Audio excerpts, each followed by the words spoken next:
Man is curious by nature, वो जिज्ञासु होता है। तो वो जिज्ञासु होने के कारण ही wants to make sense of the world around him. उसके आसपास का जो दुनिया है, एक जानवर को कोई मतलब नहीं होता क्या हो रहा है, लेकिन वो समझना चाहता है। मनुष्य की विशेषता कि क्या हो गया, ये फलाना पार्टी क्यों हार गया, ये बारिश क्यों हो रहा है।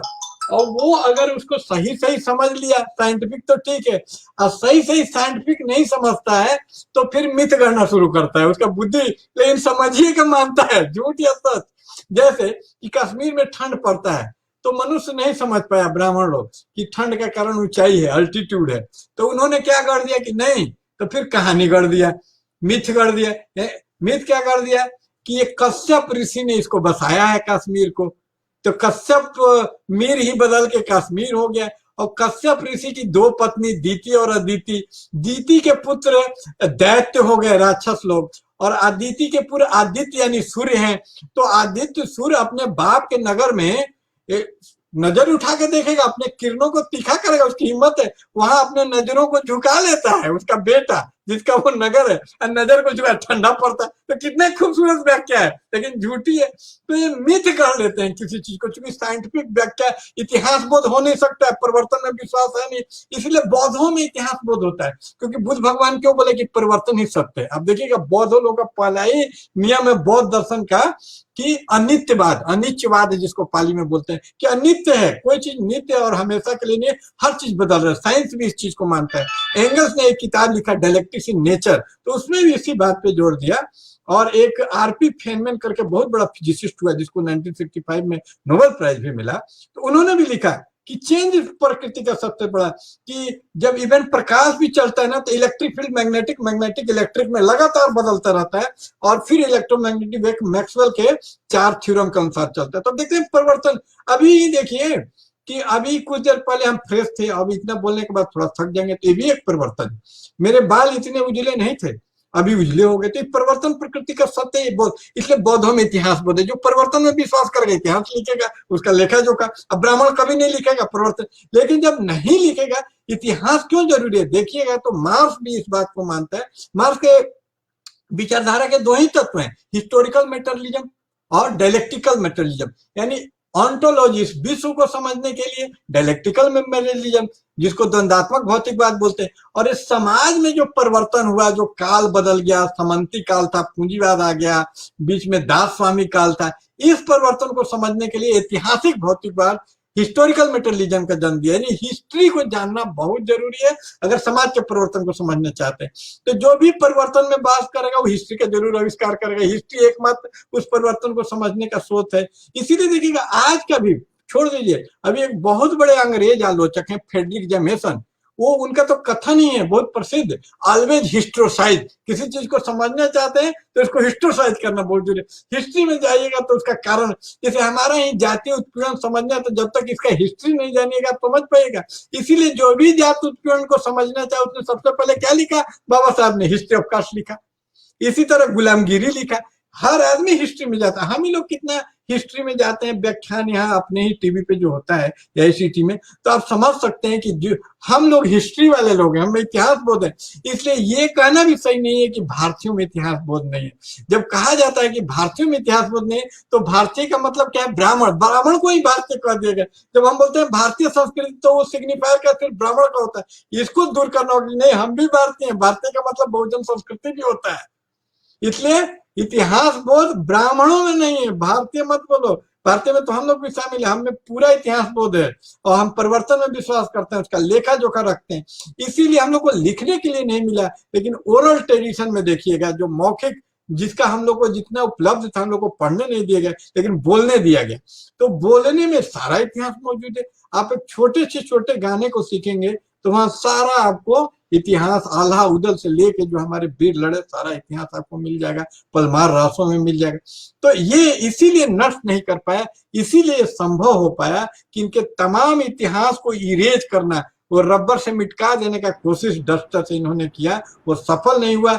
हम लोग फिर से, जैसा कि वो बार बार वो चिनुए चेबे वगैरह का कथन उद्धृत किया जाता है कि जब शिकारी इतिहास लिखेंगे तो शेर के पक्ष में नहीं लिखेंगे, जब शेर अपने पक्ष में लिखेगा तो आज शेर यानी कि बहुजन दलित अपने पक्ष का इतिहास लिखना चाहता है, और उस इतिहास में ये जो आंदोलन संत कवियों का है वो बहुजन मुक्ति का इतिहास है। यही मैं आपको ये संदेश के साथ जय भीम आपको कहता हूँ। जी बहुत बहुत धन्यवाद सर, आपने बहुत ही मार्मिक ढंग से, क्योंकि मैं एक भी शब्द बीच में नहीं बोला, मैं सुनता रहा, क्योंकि मैं बहुत सीखा हूँ आपसे, और ये बहुत बहुत शुक्रिया, हमारे टीम के लिए बहुत गौरव और सम्मान की बात है। आपका सम्मान करेगा मैं। मुझे भी काफी आनंद आता है आपके चैनल पे।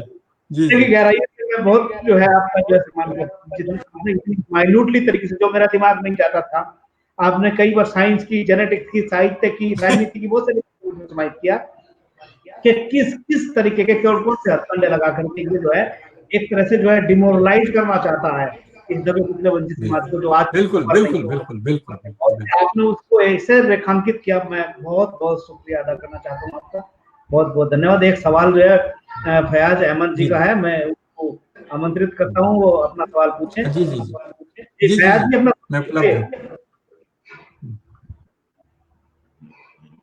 लिख रहे हैं शायद वो सवाल जो है, एक सवाल उन्होंने, मैं इंतजार कर रहा हूँ। बिल्कुल जी।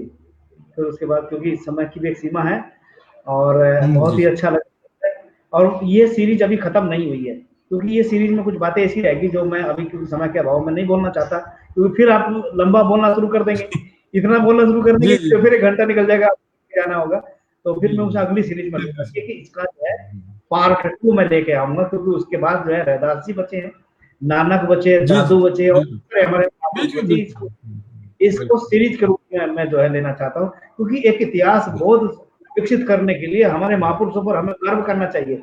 जैसे कहा जाता है कि 1 लीटर अगर 1 लीटर दवा है जो हमें जीवन दान दे सकती है, यदि 1 लीटर दवा 1 मिलीलीटर अगर जहर मिला दिया तो पूरी दवा जहर बन जाएगी, वो जान बचाने का वो जहर में बदल जाएगी। उसी ठीक उसका एसेंशियल कैरेक्टर जहर का हो जाता है। बिल्कुल हमारे जो महापुरुषों ने जो दवाई थी उसमें जहर मिला दिया गया, तो वो जहर से पूरी दवा जहर बन गई, और जिसकी वजह से हम लोग समझने में कामयाब। आज हमको जहर को अलग करना है और दवाई को अलग करना है, डिटॉक्सिफाई करना है, डिटॉक्सिफाई करना है, डिटॉक्सिफाई करना हो। देखिए उनका फयाज जी का जो सवाल है, इस पर 2 मिनट का समय दूंगा, अगर उचित समझे तो। जो इनका सवाल है मैं पढ़ देता हूँ। पसमानदा आंदोलन से जुड़े कुछ लोग बाबा कबीर रहमतुल्लाह अलैह को हिंदू मानते हुए उनको पसमानदा आइकन मानने से इनकार करते हैं, इस पर आपका क्या कहना है?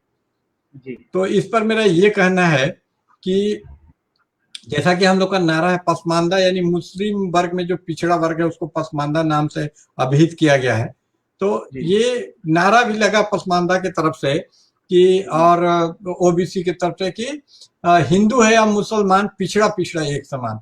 तो जब हिंदू और मुसलमान दोनों एक समान है, और जब बाबा कबीर खुद बोलते हैं कि अवधू दोउन राह न पाई, हिंदू की हिंदुआई देखी तुर्कन की तुर्काई, कि रिलीजन उनके लिए इम्पोर्टेंट नहीं है, लेकिन वो ये जरूर बोलते हैं बार बार कि मैं जुलाहा हूँ, मैं कोरी हूँ जात का, अपने इसमें जिक्र करते हैं। तो कास्ट प्रमुख है, ये जितना जेंडर है यानी फेमिनिज्म, रीजनलिज्म कि मैं हिमाचल को हूँ, मैं यूपी हूँ, मैं पंजाब का हूँ, ये सारे चीजों का इंतजाम ये सवर्णों ने किया है, अशराफों ने किया है, और एकमात्र इनका उद्देश्य कास्ट को इरेज करना है। जाति का जो विमर्श है, जाति पे आधारित जो शोषण है और शोषण के विरुद्ध में जो लड़ाई है, उस लड़ाई को ही इरेज कर देना, उसको भटका देना, उसको डाइल्यूट कर देना। जैसे किसी दवा में ढेर सारा पानी डाल दीजिए तो डाइल्यूट हो जाता है, तो इतना असर नहीं करता है जितना कोंक वाला करता है। एसिड कोंक डाल दीजिए हाथ जल जाएगा, डाइल्यूट डालिए कुछ नहीं। तो इसको डाइल्यूट करने का प्रयास है ये बैनरी वितंडावाद, ये सवाल ही गलत है,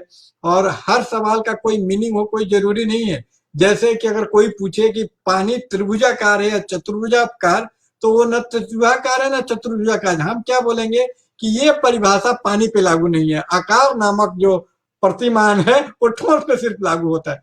तो हर चीज हर जगह लागू नहीं होता है। जैसे आप बोलेंगे कि डिविजिबल ए 3/4 8/9 से डिविजिबल है कि नहीं, तो हम बोलेंगे कि ये प्रश्न ठीक नहीं है। क्यों?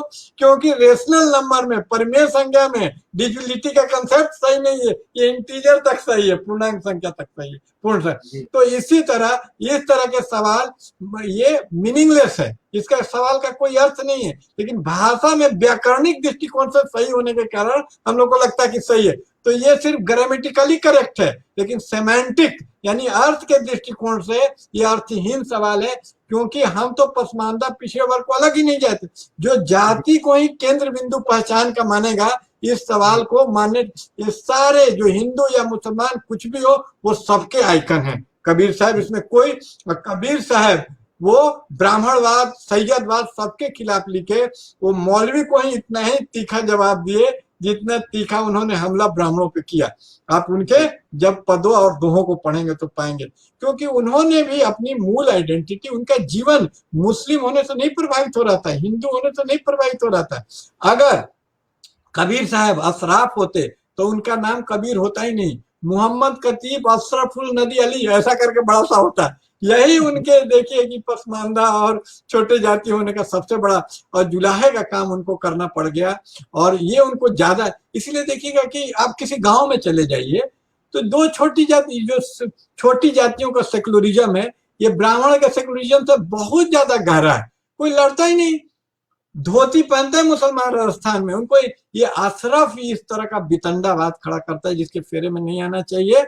और ये कबीर को तो मैं बोलता हूँ उन सारे लोगों के वो आइकन है जो किसी भी अन्याय और गैर बराबरी के खिलाफ लड़ते रहते हैं। मतलब पसमानदा, पिछड़ा वर्ग वगैरह ही क्यों, विश्व का कोई भी व्यक्ति, जिस तरह आज हम लोग भी माल्कम एक्स का नाम लेते हैं, मार्टिन लूथर किंग का नाम लेते हैं, फ्रेंच फैनन, जो कि वो अश्वेत लोग है, कहाँ लड़े, उनसे कोई भेंट भी नहीं।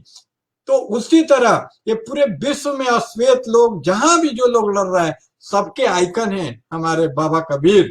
और इनको इसमें बांटने उठने स्वर्ण साजिश है हम लोग के।